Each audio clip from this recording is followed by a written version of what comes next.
কাছাড় জেলার কাঠিগড়া বিধানসভা কেন্দ্রের গোবিন্দপুর তৃতীয় খণ্ড এলাকা থেকে 6 দিন ধরে নিখোঁজ নন্দিতা দে নামের এক গৃহবধূ।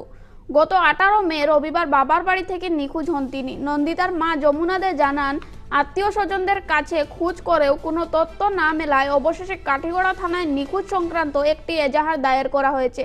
নন্দিতার নিখোঁজ হওয়ার সময় তার 5 বছরের শিশুকন্যা বাবার বাড়িতেই ছিল। এ ঘটনার পর পরিবারের চরম উৎকণ্ঠা দেখা দিয়েছে। যমুনা দে সংবাদ মাধ্যমের কাছে কাতর আবেদন জানিয়েছেন, কেউ যদি নন্দিতার সন্ধান পান তাহলে নিকটবর্তী থানায় বা পরিবারের সঙ্গে যোগাযোগ করার অনুরোধ জানিয়েছেন তিনি।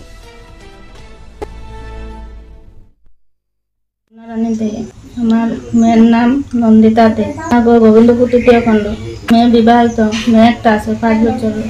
তো রবিবার 18 তারিখ থেকে বাইরে গেল 11:30টার দিকে। ওখানে আমার 6 দিন হয়ে গেছে, কোনো মেয়ের কোনো নেই, সন্ধান নেই।